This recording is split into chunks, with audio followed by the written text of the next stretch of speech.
Hi Leos, and welcome to your February 2022 General Tarot Forecast. This is Sky, coming on to talk to you about your month ahead of February. I hope you're all doing really well, and I hope that you are enjoying Aquarius season, which is, of course, on your axis.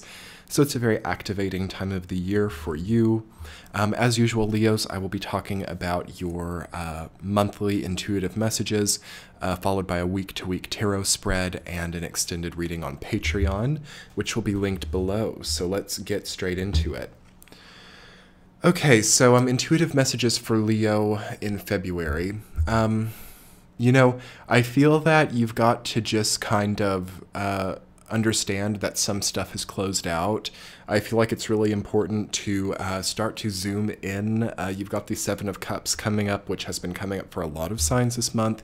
I feel that people are way too over-enveloped in the way that things could potentially be in certain like abstract new ideas about the future.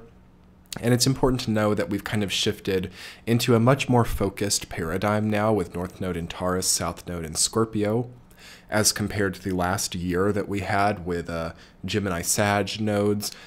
Things are getting less abstract and things are getting less comfortable to be so like vague and open-ended. So I feel like you've got to close a few doors this month if you want to feel comfortable and really start committing to the ones that are really open for you now. I feel that this is an emotionally rejuvenating month for you. I feel like if you think too much about it, it's going to be a little bit weird, but actually things are much better than they've been in a long time. And any type of discomfort, any type of like unsureness you might have about actually moving into the rest of this time, I think that you just have to offset it with a little bit of trust in something outside of yourself, because you've been building the self-trust for so long. You've been so focused on your own self-development.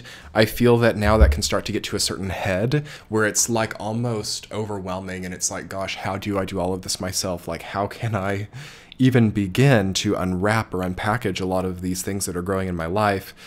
You're not really meant to. I think that you are meant to just allow some of these things that you've created, or to allow some of these opportunities to be what they're going to be, rather than you utilizing them in a certain way, or rather than your effort or your input being the decisive thing.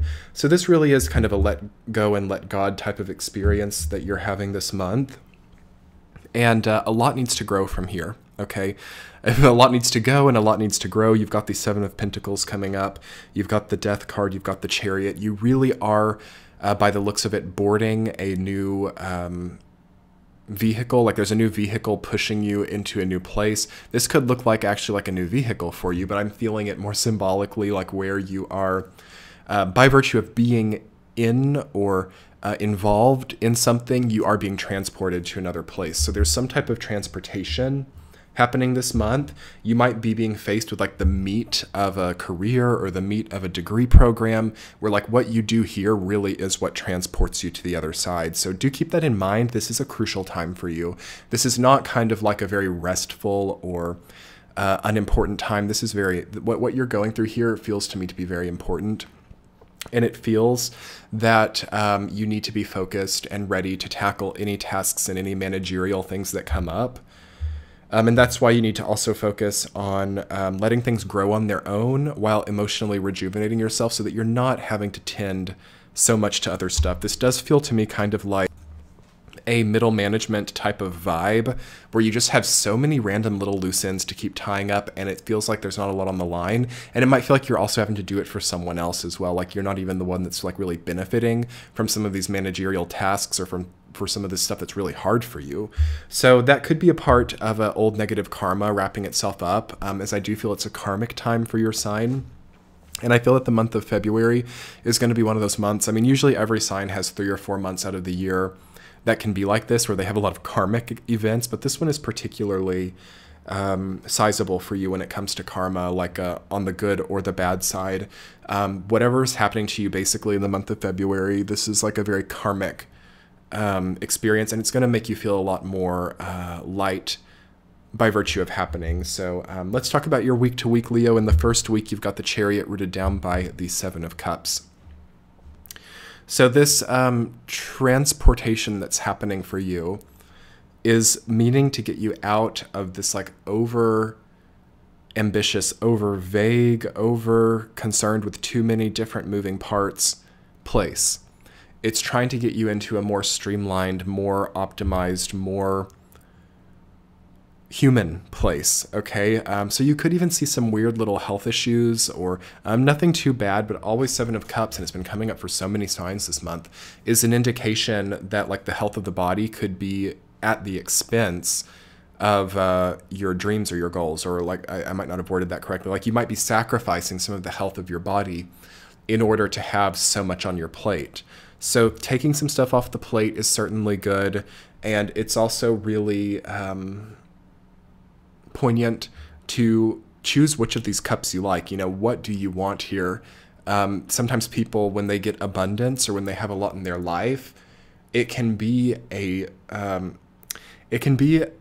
negative presence because they then have so many things that they can't anymore juggle, and it's like so much stuff becomes such a kind of a entrapment, you know?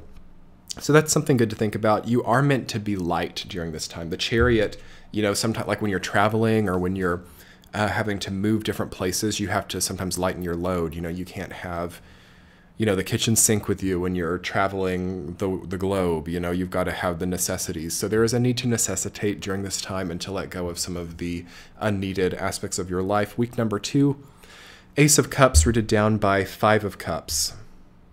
Okay, so you're overcoming a trauma, you're healing from a trauma in the second week of February. This probably has to do with what we've been talking about here, where you're needing to really allocate your energetic resources to a very important series of events, because that transports you out of this like trauma-oriented space that you've been in for a few years.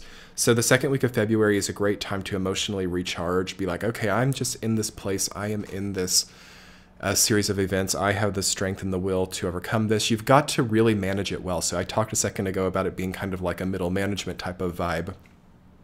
I feel that there's a very bureaucratic way that a Leo's life almost has to be right now in order to balance some of these dreams and goals and aspirations.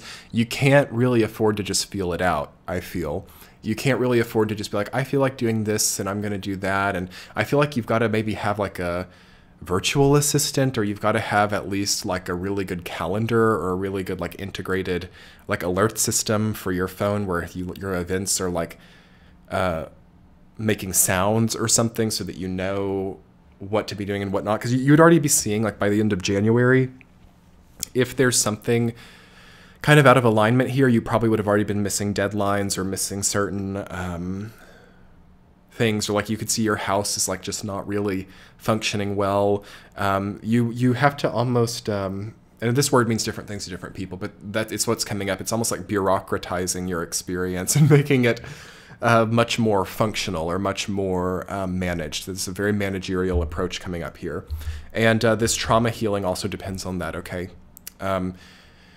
Third week, you have the 7 of Pentacles rooted down by 5 of Wands. Very juxtaposed energies there, right? Like 7 of Pentacles is very peaceful. 5 of Wands is conflict-oriented. So we have this battle between peace and conflict. Quite extreme on either side as well. It's either total and complete peace or quite extreme and volatile conflict. So you can almost choose which way you want to go with that in the third week of February. Also, there's a new financial benevolence coming into you in the third week. But it could be something that kind of comes with a little bit of confusion from other people. You know, maybe other people are like, well, you have all this, give me something. Or people might also kind of, you know, if you like raise your prices or something, if you're like a business owner, this could come with like a little bit of a conflict. But at the same time, I do feel that one has to do what one has to do really in this inflationary experience. It's kind of like the difficulties of inflation for you in the third week. So like just balancing through that and working with higher costs, working with also receiving more and just making it all work, you know? So there's just something needed to focus on what's growing for your security in your life and how that's being managed. Okay, week number 4. 6 of Cups reversed, rooted down by the Death card. So You can be too giving during this time. You might be giving more than you can afford to give. You might be too charitable. You might also think about your intentions with anything regarding charity or kind actions. What is the intention behind it? Also, if someone is being too nice to you as well, if someone is giving you too much, if something's seeming too good to be true, there could be that in the fourth week as well. And the death card reading that down says an end to something that's too good to be true, or an end to some type of over-giving, overspending, over transaction-oriented approach. So the orientation toward transaction, the orientation toward two people coming together to exchange something. We have maybe a big psychological change happening there for Leo. So in practice, this might look like you having a very different idea of what you want to be purchasing. You know, maybe you don't like any of the stuff that you're buying now. Maybe there's maybe there's like really expensive skincare and you're like, there's no difference between this product in the $70 container and in the $10 container. You know, all the difference is the store that it's in and the branding on it, you know, like it's the same thing. So what that means is, yes, we can really get quality for less. We can really start to get more for less during this time. And by 2023, okay, just random psychic download coming in. Hit that like button below for random psychic downloads. By 2023, a lot of us just have to have way more for way less. So starting to understand how you can maneuver that is important. You know, of course, certainly in an integrity-based way. Of course, I understand we have to think about like that's not saying like take something that you haven't like paid for, you know, to have more for less. Like that's not what we mean here. But things that are totally above board, on the up and up. You know, refinancing your loans, living in more affordable zip codes, buying the same skincare from a brand that isn't, so expensive. Any of these little ways that we can start to get ahead during this time is a really vital difference for us by 2024, okay? Because here's the thing, you guys, before we start the extended reading, I'll say this on YouTube because I feel it's something important for the general people to know, like I would say this for Patreon. But by 2024, the universe really is asking most people to step in to a way different place, or it's asking most people to have the confidence to do what their like calling is by that time. So the way in which we economize from now here in 2022 until then, to me, feels very substantial with whether or not we actually let ourselves do that by 2024. So having that great savings account by then, having your house like really paid down by then, all become like little contributing factors to kind of getting out of this like consumerist nightmare. Okay, so let's talk a little bit more about that on Patreon, Leos. If you like this content, if you're on the same page with me about the consumerist nightmare, if you would like to support an independent creator on YouTube, you know, not a huge corporation or something, check out my Patreon page below. Or as always, your likes, comments, and subscribes are wonderful free ways to support this channel. I so appreciate you all, and we will talk more about overcoming consumerism and overcoming the limits that unsustainable spending puts onto the individual. Sure, let's just get all economical about it, Leos. Okay, that'll be linked below and in the center of your screen. I will see you guys over there. Much love. Have a wonderful month, Leos. Bye.